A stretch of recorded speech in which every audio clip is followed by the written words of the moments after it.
So that's why it is a little bit unusual, but there is the use of meth offer that after talking to Mr. Robert, we'd like to take advantage of this. All right. Miss Kitchen, you're a mess. You need to stop driving.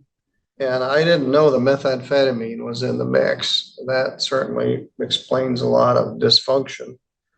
But let's talk about this. In the May 4th incident, they're offering a plea to use of methamphetamine and dismiss the felony possession charge. Use of methamphetamine is a misdemeanor punishable by up to a year in jail. He would also plead to driving with a suspended license on that day. Is that your understanding, Mr. George? That's correct, Your Honor. How'd you get here? My sister drove me. Where is she? I think she's waiting outside. All right. She's been coming and check. She was in here with me when we got here. I went through the advice of rights several times. And do you understand that you're giving up those rights by entering this plea? Yes. Anybody threaten you to get you to plead to this? No. Or promise you anything? No. All right. Were you driving a car on May 4th here in St. Joe County? Let's take a look at it. It's hard to keep them all straight. All right.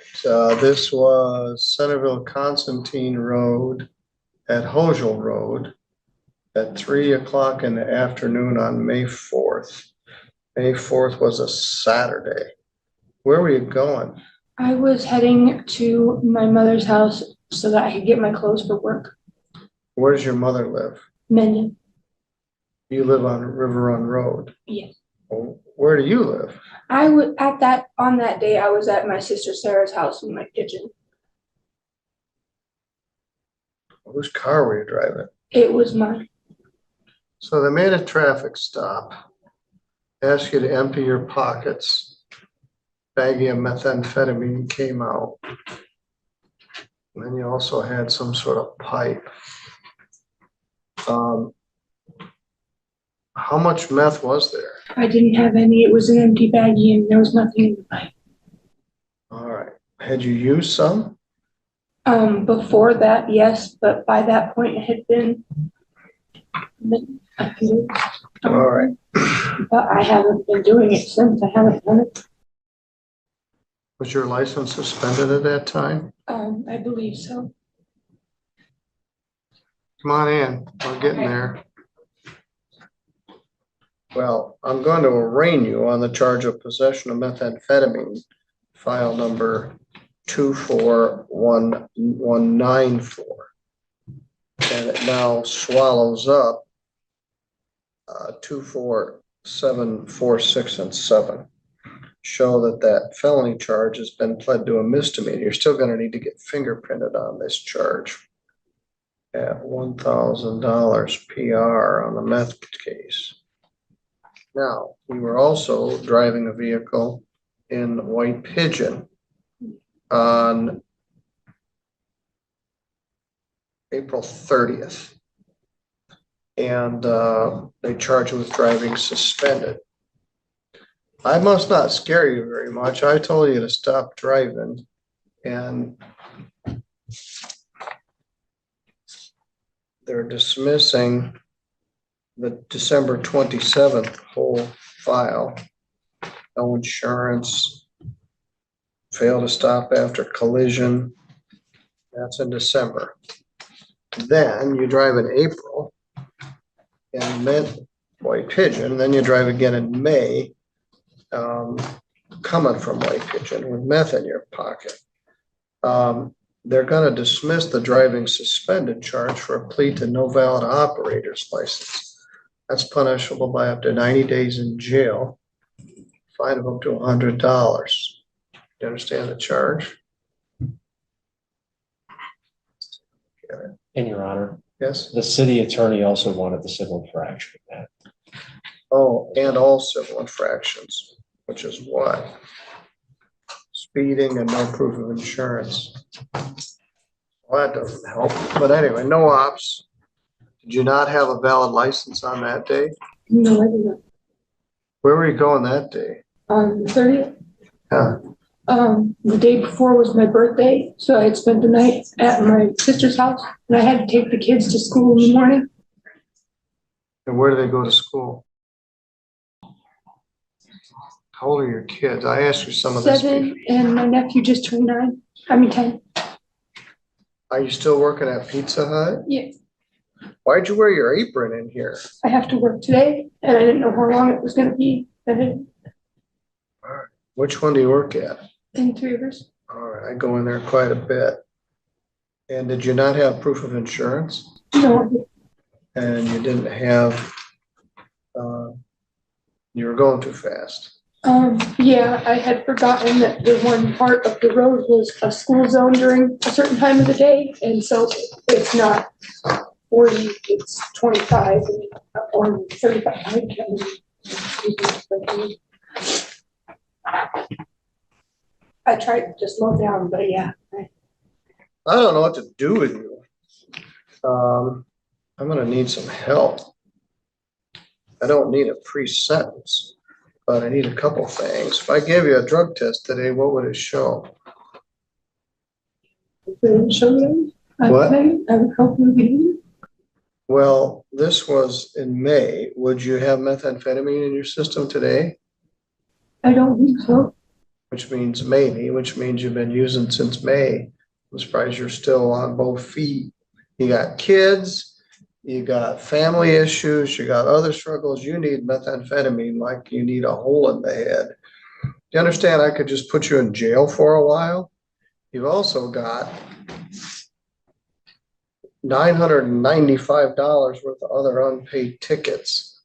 And some of these may overlap, so it may not be as bad as it looks. But I gotta sort this all out. Let's see which ticket goes with which. You're not doing real well. And when you say I don't know, means if I sent you over to the day reporting center, you test positive for meth. So whoever's selling it to you ought to be put in a small box with no key. Mr. George, you got any suggestions? Your Honor, I'm already set for a sentencing on July 29th at 11. I presume that the court, just based on the morning this morning and everything that's going on here, would probably want to set this out for a different date. Yeah, that's my first day back from vacation, and I need to do some heavy lifting on this case. Because I also want to see what's going on with her. I think I'm gone the 5th, but I think Mr. Felt chewed that up anyways. The judge basically says, you've got a life full of chaos. Kids, work, family drama, and now meth? Seriously? After a string of traffic stops and meth-related charges, the court is giving a break by reducing the felony to a misdemeanor. You can almost hear the judge thinking, what is going on? Yes. I believe I'm here on the 12th at 11. I don't know if that would be, but the 19th would be open as well. All right, let's go to Monday, August 12th at 11. I'm going to give you a drug test that day. Will you test for marijuana also? I do use marijuana. I mean, I can stop if you'd like me to. Well, let's see what you can do. It's lawful for you to use marijuana as an adult in the state of Michigan. But if I put you on probation, you're going to have to stop. And it's complicated. You got children, you got a job. Stop driving. All right. If you drive again, I'm going to put you in jail just for that until the snow flies. So it's like you're just floating through life in la la land. You can't drive. And there's a bunch of other baggage on here. I'm really going to have to do some work on this. Need to sort out tickets. I'm going to give you a notice. It's going to be a short lunch day because I got a bunch of work to do for the files that haven't come to court. How many hours are you doing at Pizza Hut? Anywhere between 30 and 38 hours a week. We're going to be very busy on August 12th. All right, you need to go to the court officers because you need to get fingerprinted. You're gonna need to sign a PR bond. But what time are you supposed to be at work?